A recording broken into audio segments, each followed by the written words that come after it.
Movie की शुरुआत में जियानी को दिखाते हैं जो सुबह जॉगिंग कर रहा होता है। जियानी दिखने में तो एक हैंडसम है और सक्सेसफुल बिजनेसमैन भी है। देखने में तो ये बहुत ही डिसेंट लगता है, पर असल में ये हर लड़की से फ्लर्ट करने वाला प्ले बॉय है। पता है, वो यंग लड़कियों को डेट करने के लिए हर दिन एक नया भेस बदलता है। अब कंट्री क्लब में उसका फ्रेंड फेबियो सारे दोस्तों को बता रहा होता है कि तुम्हें पता है इसने 3 लड़कियों को डेट करने के लिए 3 अलग अलग आइडेंटिटीज अपना ली है, वो भी एक ही हफ्ते में। जियानी भी मजाक करता है कि अबे फेबियो, तेरी वाइफ ही मुझे डेट करना चाहती है। अब जियानी अपने फ्रेंड डैरियो के साथ लंच कर रहा होता है। डैरियो जियानी का एक तरफ से पर्सनल डॉक्टर भी है। वो जियानी को याद दिलाता है कि तुम 50 के हो रहे हो, अब ये लड़कियों के पीछे भागना बंद करो और एक मैच्योर औरत के साथ लाइफ में सेटल हो जाओ। तभी जियानी को एक कॉल आता है और वो परेशान होने लगता है। डैरियो पूछता है कि क्या बात है। यार, मैं मेरी माँ को लेकर दुखी हूँ। अरे, उनकी तबीयत तो ठीक है ना। इस पर जियानी एकदम कूल होकर कहता है कि मेरी माँ चल बसी। लंच के बाद जियानी तुरंत अपनी माँ के फ्यूनरल के लिए निकलता है, लेकिन वो फिलिपिनो फ्यूनरल को अपनी माँ का फ्यूनरल समझकर उसमें शामिल हो जाता है। फिर अपनी गलती रियलाइज करके वो उन्हें सॉरी कहकर ठीक फ्यूनरल में पहुंच जाता है। फ्यूनरल में जियानी का बड़ा भाई दुख भरी स्पीच दे रहा होता है, लेकिन जियानी जो लेट पहुंचा था वो इशारे से दिखाता है कि वो एक फिलिपिनो फ्यूनरल में फंस गया था। वो झाड़ू लगाने जैसा काम करता है, क्योंकि उसका मानना है कि फिलिपिनो लोग मोस्टली इसी काम के लिए हायर किए जाते हैं। उसकी इस हरकत को देखकर वहाँ के लोगों को लगता है कि जियानी इस मामले में रेसिस्ट है। फिर जियानी का भाई उसे माँ के घर की चाबी दे देता है। जियानी घर में जाकर कुछ फोटोज देखता है और इमोशनल हो जाता है। फिर अपनी माँ की व्हील चेयर पर बैठकर वो उनका पुराना रेडियो ऑन करके बैठे बैठे डांस करने लगता है। तभी वहाँ पर एलिसा नाम की एक बहुत ही यंग लड़की आती है। जियानी को व्हील चेयर पर देखकर वो कहती है, मैं आपकी नई नेबर हूँ और मैं एक नर्सिंग होम में स्पेशली एबल्ड लोगों की मदद करती हूँ। अगर आपको कोई हेल्प चाहिए तो मुझे बता दीजिए। बस जियानी भी तो यही चाहता था कि कोई लड़की आ जाए। वो तुरंत स्पेशली एबल्ड की एक्टिंग करने लगता है। अगले दिन ऑफिस मीटिंग में उसका असली चेहरा सामने आ जाता है, जब वो अपने एम्प्लॉयज पर चिल्ला रहा होता है कि हमारा स्नीकर ब्रांड जिसका नाम हाई स्पीड है वो महज स्नीकर नहीं, एक लाइफ स्टाइल है। अब उसकी नई इंटर्न जूलिया कहती है कि हमें अपने प्रोडक्ट को डाइवर्सिफाई करना चाहिए, हमें पैरालंपिक एथलीट्स को भी अपने प्रोडक्ट की ओर आकर्षित करना चाहिए, तभी हमारी सेल्स बढ़ेंगी। पर जियानी उसकी इंसल्ट कर देता है कि मेरे प्रोडक्ट्स को इंस्टाग्राम इन्फ्लुएंसर यूज करते हैं, समझी, ना कि स्पेशली एबल्ड लोग जो जिंदगी भर एक ही शू से काम चला सकते हैं। नहीं, उनके लिए बिल्कुल नहीं। ये कहकर वो ऑन द स्पॉट उसे नौकरी से निकाल देता है। मीटिंग के बाद जियानी की असिस्टेंट लुसियाना उसको एक बैग में कुछ पुराने कपड़े ला कर देती है। जियानी तुरंत उन कपड़ों को पहनकर अपनी माँ के घर पर जाता है और व्हील चेयर पर बैठकर फिर एलिसा से मिलता है। उसके बाद वो एलिसा को अपने घर कॉफी के लिए इनवाइट करता है और वो आ भी जाती है। एलिसा की बातों से जियानी को पता चल जाता है कि वो किसी हेल्दी और वेल्दी आदमी को डेट करना चाहती है, ना कि व्हील चेयर पर बैठे गंदे पुराने कपड़े पहने हुए किसी जियानी को। तब जियानी उसे बताता है कि मैं हाई स्पीड कंपनी का ओनर हूँ और पूरे यूरोप में मेरे 148 स्टोर हैं। मेरे पास एक शानदार विला भी है। ये सब सुनकर एलिसा का रवैया ही बदल जाता है और वो कहती है कि अगले संडे आप मेरे कंट्री हाउस में आइए। जियानी संडे को उस एड्रेस पर पहुंचता है। वो अपनी कार को डोर पार करके अपने व्हील चेयर पर बैठकर वहां जाता है। साथ ही वो एलिसा के पेरेंट्स और भाई से मिलता है। एलिसा की दादी ऑक्सीजन सपोर्ट पर होती है। फिर वहाँ एलिसा की बहन चियारा भी आती है। उसकी खूबसूरती देखकर जियानी एकदम तंग रह जाता है, लेकिन उसका चेहरा एकदम से बदल जाता है जब चियारा खुद व्हील चेयर पर बैठी होती है। अब जियानी रियलाइज करता है कि कहीं एलिसा ने मुझे यहाँ अपनी छोटी बहन के साथ सेट करने के लिए तो नहीं बुलाया। नहीं, ऐसा नहीं हो सकता। चियारा जियानी को बताती है कि मुझे स्पोर्ट्स बहुत पसंद है और मुझे अच्छा वायलिन बजाना भी आता है। हाँ, जियानी को उसके बातों में कोई इंटरेस्ट नहीं होता और हर बात पे वो बस सिर हिला रहा होता है। फिर जियानी अपने फ्रेंड्स को ये सारी बात बताता है तो वो चियारा की पर्सनालिटी और नेचर के बारे में पूछते हैं, कैसी है वो। जियानी कहता है कि वो सुंदर है, पर मुझे स्पेशली एबल्ड लड़कियों में कोई इंटरेस्ट नहीं है। अब उसके फ्रेंड उसे चैलेंज करते हैं कि तुम एक काम करके दिखाओ, उसके साथ इंटीमेट हो जाओ, फिर मानेंगे हम कि तुम असली प्ले बॉय हो। इस पर जियानी हंसता है। अब आगे दिखाते हैं तो एलिसा जियानी को रेनकोट लौटाने आती है जो वो एलिसा के घर पर भूल गया था,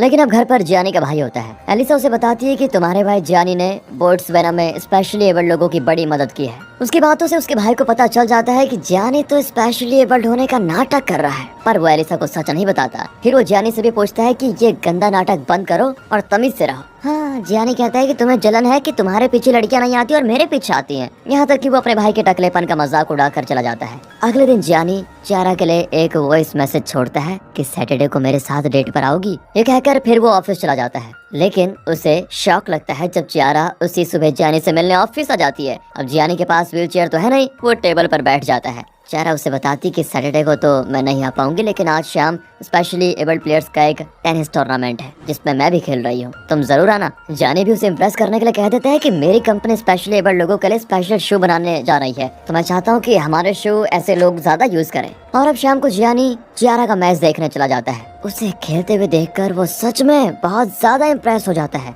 मैच के बाद चियारा जानी को अपने स्पेशली एबल्ड फ्रेंड्स के साथ लंच करने के लिए इनवाइट करती है, पर लंच के बीच चियारा के फ्रेंड्स जानी से उसकी हालत के बारे में सवाल पे सवाल करते जाते हैं कि जानी का सर चकराने लगता है। उस रात तो उसे इस बारे में डरावना सपना भी आता है। अगले सीन में जानी फ्लाइट में दूसरे शहर जाता है जहाँ चियारा अपने ऑर्केस्ट्रा के साथ परफॉर्म कर रही होती है। जानी उस शहर में एक इलेक्ट्रिक व्हील चेयर खरीद लेता है और ऑडिटोरियम में बालकनी सीट बुक कर लेता है। जिंदगी में पहली बार उसे क्लासिकल म्यूजिक पसंद भी आता है। कॉन्सर्ट के बाद जानी चियारा को सरप्राइज कर देता है। वो पूछती है तुम यहाँ क्या कर रहे हो? जानी झूठ कहता है कि मुझे यहाँ पर एक काम था, सोचा तुम्हारा परफॉर्मेंस भी देख लूं। दोनों फिर एक बड़े से रेस्टोरेंट में जाते हैं जहाँ जानी उससे कन्फेस करना चाहता है कि मैं असल में स्पेशली एबल्ड नहीं हूँ, लेकिन उसकी हिम्मत नहीं होती और वो सब्जेक्ट को चेंज करते हुए कहता है मुझे यहाँ पर कोई काम नहीं था, मैं सिर्फ और सिर्फ तुम्हें देखने के लिए आया हूँ। जानी को इलेक्ट्रिक व्हील चेयर ऑपरेट करना नहीं आता और वो कोई गलत बटन दबा देता है जिसकी वजह से उसका व्हील चेयर उसके कंट्रोल में नहीं होता। फिर किसी तरह वो एक जगह पर सेटल हो ही जाता है। डिनर के बाद चियारा जानी को अपने होटल रूम में लेकर जाती है जहाँ वे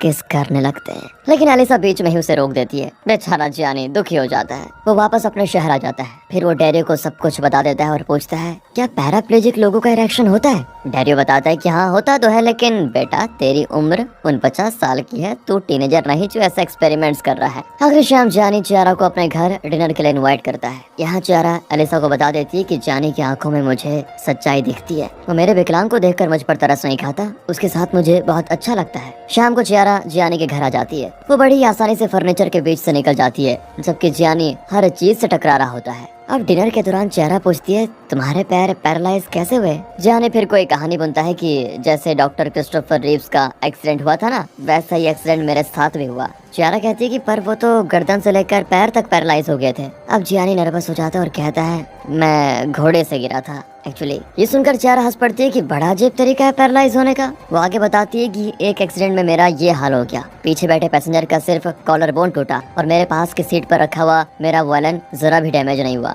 लेकिन मेरी किस्मत तो देखो, मेरे दोनों पैर पैरालाइज हो गए। अब चियारा का मूड ठीक करने के लिए जानी उसे एक सरप्राइज देता है। वो चियारा को एक रबर ट्यूब देता है और अपनी चेस्ट पर दबाने को कहता है। फिर वो एक बटन प्रेस करता है और वो कमरा पानी से भरने लगता है। दोनों उस रबर ट्यूब की मदद से तैरने लगते हैं और तब दोनों इमोशनल होकर किस करते हैं एंड ऑफ कोर्स इंटीमेट भी होते हैं। जब पानी बह जाता है तो चियारा कहती है मुझे अपने पैर फील नहीं हो रहे हैं। जानी भी झूठ कहता है कि मुझे भी फील नहीं हो रहा है, पर मेरा माइंड बहुत कुछ फील कर रहा है। फिर चियारा सो जाती है तो जानी जल्दी से उसके साथ एक सेल्फी क्लिक कर लेता है जिसे वो अपने दोस्तों को दिखाकर बताना चाहता है कि मैंने बेड जीत लिया। अगले दिन वो अपने दोस्तों को दिखाता है और फेबियो से बेड जीत जाता है। उसी रात फेबियो की वाइफ जानी के घर पर आती है और गलती से एक वाइन ग्लास तोड़ देती है। वो कहती है कि आजकल मैं कोई काम ठीक से नहीं कर पाती, बिल्कुल स्पेशली एबल्ड की तरह। ये सुनकर जानी को बुरा लग जाता है। वो कहता है कि जल्दी से ड्रेस पहनो और अपने घर जाओ। कई दिन बीत जाते हैं और इतने दिनों में जानी और चियारा ने एक दूसरे से बात तक नहीं की होती, लेकिन जिंदगी के बारे में जानी का नजरिया अब बदल चुका था।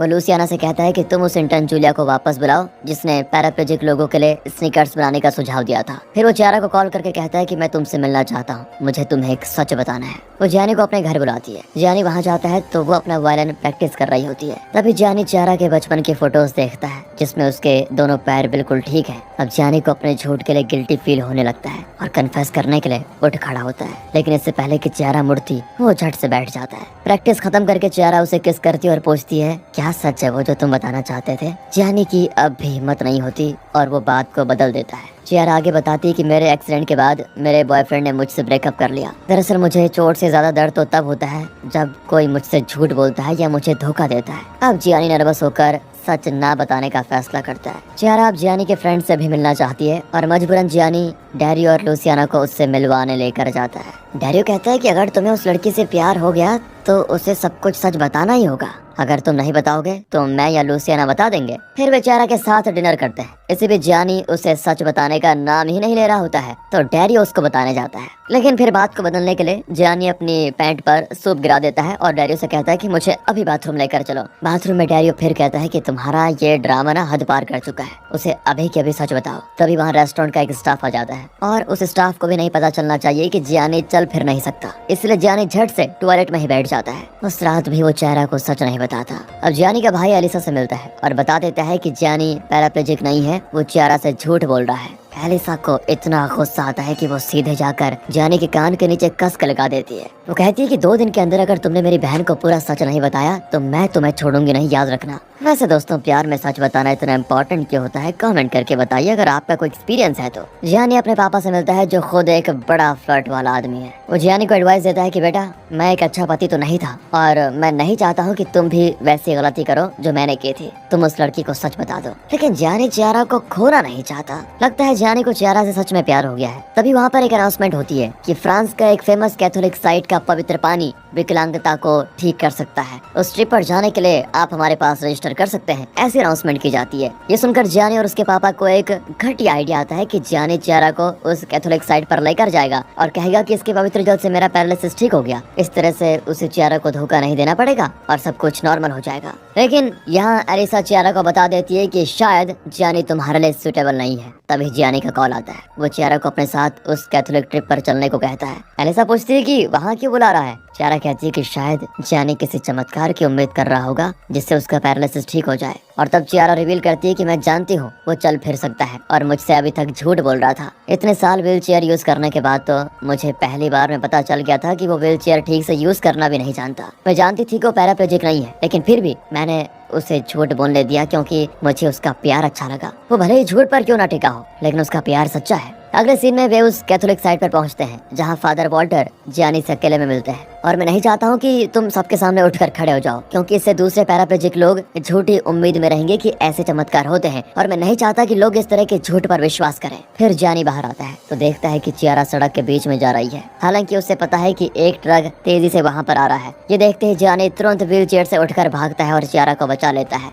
सच जानते हुए भी वो ऐसे बिहेव करती है मानो सच में जियानी के पैर इस पवित्र जगह से ठीक हो गए हों। फिर वो रोती भी उस बस को बोर्ड करके वापस लौट आती है। जियानी वापस आता है, लेकिन उसकी लाइफ दिन ब दिन बिखरने लगती है। एक दिन क्लब में फेबियो जियानी को पीटने लगता है क्योंकि उसे पता चल गया था कि उसकी वाइफ का जियानी के साथ अफेयर चल रहा है। जियानी के रवैये से तंग आकर लूसियन भी रिजाइनेशन दे देती है। जियानी मन की शांति के लिए अब अपनी माँ के कब्र के पास जाता है और पहली बार अपनी माँ से माफी मांगता है। वो जूलिया को फिर से हायर कर लेता है और अपना नया एड कैंपेन उसी के हाथों लॉन्च करवाता है क्योंकि उसी ने पैराप्लेजिक एथलीट्स को प्रमोट करने का आइडिया दिया था। अब जियानी चियारा के पेरेंट्स के घर पर जाता है, लेकिन वहाँ सिर्फ उसकी दादी होती है। जियानी उन्हें अपने दिल की बात बताता है और कहता है, चियारा मेरा कॉल नहीं उठा रही है, क्यों? दादी कहती है कि चियारा एक इंटेलिजेंट लड़की है। वो जानती है कि तुम जैसा मर्द क्या सोचते हो और क्या चाहते हो, इसलिए तुमसे बचना चाहती है वो। जियानी आगे कहता है कि मैं चियारा से बहुत प्यार करता हूँ। मैं 50 का होने वाला हूँ, लेकिन दिल मेरा सुलझा हुआ नहीं है। मुझे सिर्फ चियारा के साथ कंप्लीट फील होता है। तब जाकर दादी बताती है कि चियारा इस प्लेटो नाम के एक जगह पर जा रही है जहाँ मिन्नाटी थिएटर में उसका एक परफॉर्मेंस है। साथ ही वो चियारा का बस टाइमिंग भी देती है ताकि जियानी ठीक टाइम पे उससे मिल पाए। दादी कहती है कि अगर आइंदा मेरी बच्ची का दिल दुखाने की तुमने कोशिश की तो मैं सच में तुम्हें व्हील चेयर पर बैठा दूंगी, समझे? जाओ अब उससे बात करो। जियानी तुरंत स्पीड में वहाँ से निकलता है और ठीक टाइम पे बस को पकड़ लेता है। फिर वो चियारा से कई बार माफी मांगता है, लेकिन चियारा उसकी कोई बात नहीं सुनना चाहती और कहती है, मुझे तुम्हारी हमदर्दी की जरूरत अब नहीं है, तुम जा सकते हो। जियानी वापस लौट आता है। अगले दिन वो बहुत तेज दौड़ने लगता है। उसका दिल भारी होता है क्योंकि चियारा उसकी लाइफ से जा चुकी थी। उसकी सांसें फूलने लगती है। वो हाँफता हुआ बैठ जाता है, लेकिन तभी वहाँ पर चियारा आती है। जियानी पूछता है कि तुम यहाँ पर क्या कर रही हो? वो जियानी की वही बात दोहराती है जो उसने कॉन्सर्ट के बाद कही थी कि मुझे भी यहाँ पर एक काम था, सोचा तुमसे मिल लूं। इस पल इन दोनों के बीच की दरार भर जाती है और चियारा उसे गले लगा लेती है। फिर उसे अपनी गोद पर बैठा लेती है कि चलो आज मैं तुम्हें लिफ्ट देती हूँ। चियारा का ये एटीट्यूड अगर आपको पसंद आया हो तो वीडियो को लाइक कीजिए। लास्ट सीन में दिखाते हैं कि पूरा परिवार एक हो गया है। जियानी का भाई एलिसा को डेट करने लगता है। चियारा की पूरी फैमिली जियानी का 50th बर्थडे बड़ी धूमधाम से सेलिब्रेट करते हैं। जियानी चियारा को अपनी बाहों में उठा लेता है और धीरे से डांस करने लगता है और यहाँ पर ये बेहतरीन मूवी होती है दोस्तों खत्म।